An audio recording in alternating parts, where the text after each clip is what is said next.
한반도를 둘러싼 위기감 현재 진행형이죠. 북한의 괌 포격 위협, 미국의 선제 공격 이런 것들이 진짜 벌어지면 어떡하느냐 우려가 큽니다. 그래서 이번 주 한반도 안보 위기의 최대 고비가 되리라 여겨지는데 오늘 오후에 미국의 조집 던포드 합참의장과 문재인 대통령 만났죠. 더더욱 관심이 집중됩니다. 자, 전문가 한 분 연결합니다. 세종연구소 수석연구위원 홍현익 박사 안녕하세요. 네, 안녕하십니까? 네, 실제로 북한과 미국의 이 어떤 무력 충돌 가능성 있다고 보세요? 저는 상당히 희박하다고 생각합니다. 네. 무엇보다도 일단 전쟁 날려고 그러면 양측의 지도자들이 다 지금 좀 상당히 권위적인 분들인데, 예. 김정은을 분이라고 해서 죄송합니다만은, 예. 어쨌든 그 권위주의적인 지도자들에 대해서 상호 비난은 거의 없어요. 그래서 이 북미 간에 이게 거의 그 조장된 위기가 아니냐. 예.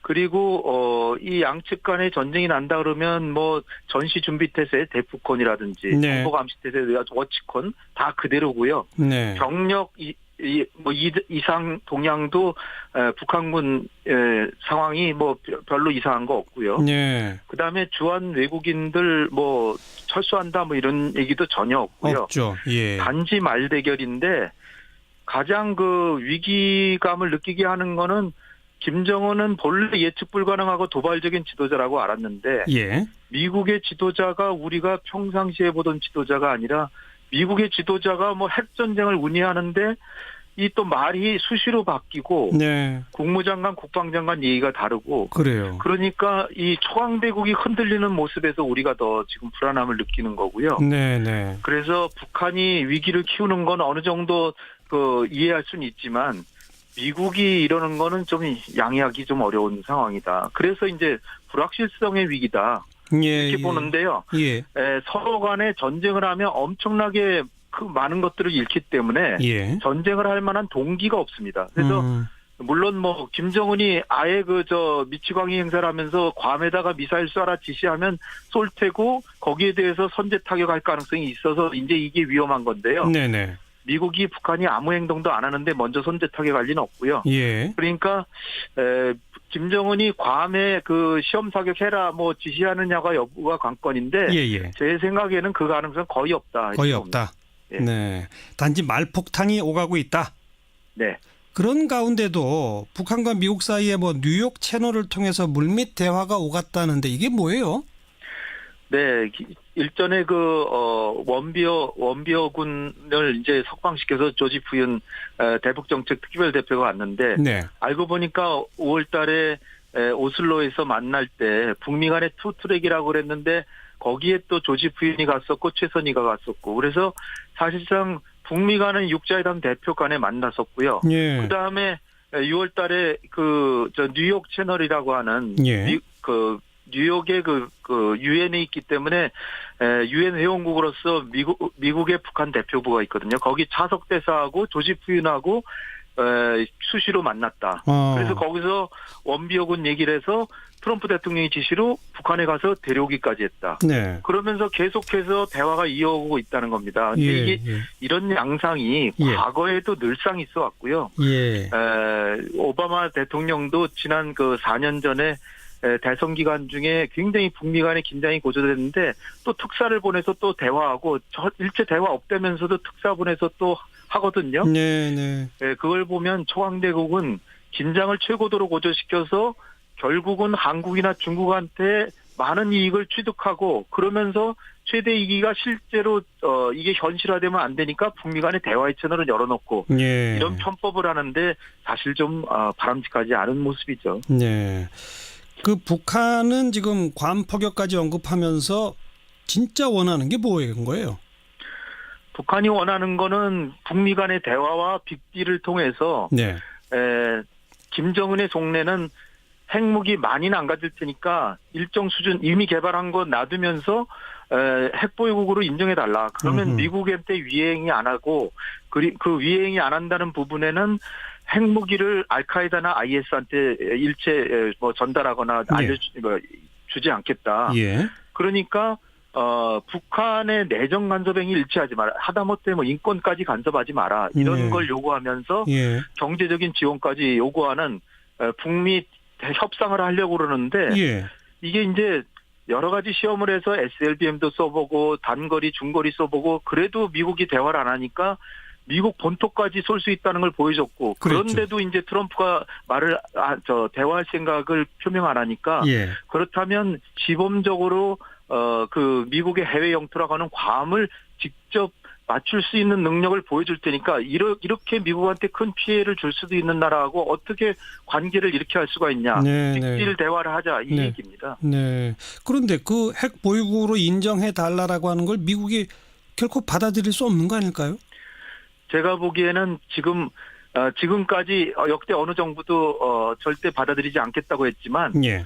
과거의 역사를 보면 인도나 파키스탄, 뭐 이스라엘 다 이런 과정을 거쳐서 이스라엘은 미국의 제재는 받지 않았죠. 인도나 파키스탄 같은 경우에 상당한 미국의 제재를 받았지만 예. 결국은 다 사실상 인정하지 않습니까? 미국하고 인도하고는 뭐 핵협정까지 맺었고요. 파키스탄도 그 지정학적인 중요성으로 인해서 파키스탄의 핵 보유는 미국이 사실상 용인한. 그러나 한동안 제재는 가했죠. 예. 그러나 그 북한의 경우는 지금 이제 파키스탄이나 인도처럼 미국한테 위행이 안 할 테니까 그냥 인정해줘라. 이런 식으로 나오는 겁니다. 그러니까 예. 시간 끌기 작전을 하는 거죠. 예. 그렇게 되면 인도나 파키스탄처럼 북한을 핵보유국으로 미국이 인정해버리면 우리는 뭐가 되는 겁니까? 그러니까요. 그러니까 그걸 대비해서 일전에 그 문재인 대통령하고 트럼프 대통령하고 통화해서 제가 조금 아쉬웠던 부분 중에 하나가 이 남북 간의 긴장 완화나 인도주의적 지원에 대해서 지금 남북 간의 대화는 지금 시도하고 있지만 예. 핵과 미사일 문제 얘기하는 건 아니다. 이렇게 얘기하신 게 저한테는 좀 와닿는데요. 예. 그게 사실은 북핵 문제가 그야말로 대한민국의 문제가 아니고 뭐겠습니까? 대한민국 북미 문제죠. 간의 전쟁이 벌어지면 결국은 최대 피해자가 한국인데 예. 따라서 북핵 문제에 대해서 우리가 계속해서 얘기를 해야 되고 지금 상황에서도 오늘 이제 문재인 대통령 말씀하셨지만 예. 전쟁은 절대로 용납할 수 없다. 예. 그리고 과도한 긴장 고조행위를 하지 마라. 그리고 북핵 문제에 대한 해법을 우리가 계속 제시하면서 육자가 다 만족해야 이게 타결이 되니까 네. 계속해서 수정해가면서 우리가 회담을 주도해야 되는데 예. 북핵과 미사일은 아니다. 뭐 이거는 조금 좀 넘어서야 되지 않을까 보입니다. 네. 북핵 미사일의 해법을 육자 회담의 틀을 통해서 모두가 합의할 수 있는 방안을 만들어내는데 우리 정부가 주도적 역할을 하겠다. 이렇게 나서야 한다. 그렇죠. 그 안을 만들어서 일단은 육자 한꺼번에 다 합의시키기는 어려우니까 예. 일단은 한미 간에 만드는 과정에 조율하고 알겠어요. 그거를 중국에게도 보여줘서 중국도 동의하면 예. 한국과 미국, 중국 3자의 공동안으로 북한에 제시해서 그래도 그런 공동안도 안 받으면 그때는 정말 북한을 정말 천혜의 고아로 고립시키고 압박하고 한다면 예. 중국도 거긴 가담할 거 아니에요? 그런 예. 식으로 우리가 주도해야 된다는 거죠. 예. 마지막으로 청와대 그 문재인 캠프 핵심이라고 할 수 있는 박선원 박사가 지금쯤이면 전술핵 필요한 것 아니냐라고 언급했고 청와대는 개인 의견이라고 선을 그었는데 이건 어떻게 보세요? 저는 지금 사드 문제 가지고 여야 간에 논쟁이 치열하잖아요. 네. 근데 사드는 한마디로 말씀드려서 일부 효용은 있지만 북한의 핵미사일이 날라올 때 수도권 2천만은 한 명도 보호할 수 없고요. 네.